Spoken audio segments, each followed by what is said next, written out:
Yo, hoop fans! Your sideline sage, Tips and Upstreams, is lacing up once again. On deck, deep dives into the freshest NBA clashes, ready to set the planks ablaze. But before we jump the ball, be sure to hammer that subscribe on our YouTube channel to keep hooked with our sharp forecasts and prime selections. All right, let's bounce into today's NBA crystal ball reads. The first prediction for today is for the game between Dallas Mavericks and Minnesota Timberwolves. The Dallas Mavericks are set to clash with the Minnesota Timberwolves in Game 2 at the Target Center, where anticipation runs high following an electrifying Game 1 showdown. Dallas pulled off a dramatic comeback to seal the victory, shifting the spotlight onto this pivotal match. To forecast the outcome, let's dissect the stats, player showings, and team dynamics. The Mavericks stride into Game 2 fueled by considerable momentum, clinching a crucial away triumph in Game 1. They flaunted their dominance inside, shooting close to 60% from within the paint and seizing control of the rebounding battle with a 49-40 advantage. Luka Doncic and Kyrie Irving spearheaded the charge, with Doncic racking up 33 points, snatching 6 rebounds, and serving 8 assists, while Irving notched 30 points. Despite a meager 24% success rate from downtown, Dallas effectively dictated the game's pace and rhythm. Dallas has been missing Maxi Kleber, thinning their front court rotation. Nevertheless, their capacity to command the paint and secure rebounds against a lineup featuring Rudy Gobert is commendable. The performances of Doncic and Irving proved pivotal, with Irving igniting the offense and Doncic sealing the deal with a stellar 15-point fourth quarter. Dallas's ability to steer the flow of the game, even against a fatigued Wolves squad, was evident. Conversely, the Timberwolves seemed weary in Game 1, launching an unprecedented 49 three-point attempts, their highest single-game tally this season. Typically potent in the paint, Anthony Edwards hoisted 12 of his 16 shots from beyond the arc, connecting on only 5. Minnesota's over-reliance on three-point shooting deviated from their customary offensive approach, largely influenced by Dallas's defensive tactics.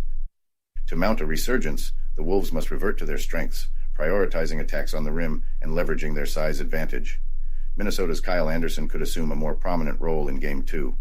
In the opening clash, he contributed 11 points, 2 rebounds, and 2 assists in 17 minutes. His stature and playmaking ability could prove pivotal in containing Doncic and engineering opportunities for his teammates. Furthermore, the Wolves should capitalize more effectively on their transition offense, a bright spot in Game 1. The Timberwolves' home court advantage has been pivotal throughout the season. Historically, teams in Minnesota's position, home teams following a Game 1 defeat by more than 2 points, perform admirably in Game 2, covering the spread 65% of the time since 2004. Minnesota's adjustments in offensive strategy and defensive schemes will be instrumental in their quest for victory. Assessing recent performances, the Mavericks have displayed resilience on the road, albeit not invincibility. Their defensive prowess has underpinned their success, limiting opponents to 103.3 points per game in the playoffs. However, their turnover rate of 12.1 times per game could be exploitable if the Timberwolves capitalize on these opportunities. Dallas's scoring averages 106.6 points in the playoffs, with Doncic and Irving leading the charge. Minnesota's offense averages 108.1 points per game in the playoffs, shooting 46.8% from the field and 35.9% from beyond the arc. Their defensive solidity has been noteworthy, conceding only 100.3 points per game. Karl Anthony Towns, who struggled with his shooting in Game 1, must enhance his efficiency to bolster Minnesota's competitiveness. The fitness and performance of Michael Conley Jr., listed as questionable, will also be pivotal. Several Wolves acknowledged their fatigue in Game 1, attributing it to mental exhaustion despite emerging victorious from a grueling Game 7 where they overturned a 20-point deficit. Nevertheless, Finch publicly criticized his team, citing it as one of the rare instances this season where they lacked intensity and focus. Aware of the ramifications of falling into a 0-2 series hole, especially with the next 2 games in Texas, the Wolves are expected to bring energy right from the opening tip-off. Anticipate adjustments in their defensive approach, a concerted effort to dominate the boards, and Edwards being selective in his defense against Irving. Meanwhile, the Mavericks are playing with a sense of liberation, having already secured a split, and knowing another win would firmly place them in control. I predict the Timberwolves will triumph and cover the 5-point spread. Here are some of my insights and predictions for this matchup that you can use to place your bets. I'll be straight with you. In Game 1, I expected Luka to explode, and he did just that. He showcased why he's considered one of the league's brightest stars, with 33 points and 8 assists. Minnesota couldn't handle his ability to finish in the paint, draw fouls, and dish out to his teammates. However, I anticipated Kyrie Irving to have a tough time. I thought Jaden McDaniels and Anthony Edwards would be tough matchups for him. I was wrong. Kyrie dropped 30 points, right behind Luka's 33. But for Game 2, I think Minnesota's defense will make some adjustments. I expect Irving to be held well under 30 points this time. But someone has to score for the Mavs, and that will be Doncic.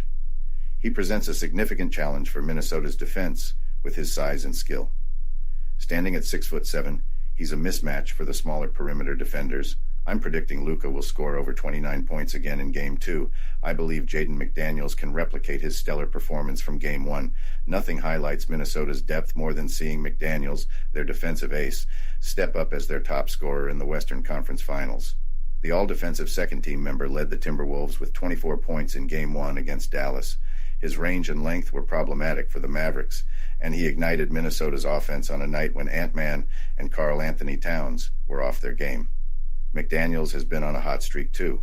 Not only is he averaging 13.3 points in the playoffs, but he's also had 3 straight games with over 21 points. Regarding the total points under, I'm looking at the Timberwolves' postseason history.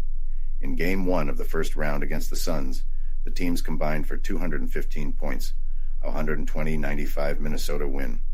In Game 2, Minnesota won 105-93 with a total of 198 points. In Game 1 against Denver, the Nuggets and Timberwolves combined for 205 points, a 106-99 Minnesota win. In Game 2, Minnesota scored 106 points again, but held Denver to just 80, totaling 186 points. The Timberwolves have tightened up defensively in Game 2s this postseason, so I like the under on 207 points. This is a testament to Minnesota's coaching staff. Chris Finch and his team see the opposing offense in Game 1, make the necessary adjustments in Game 2, and dominate.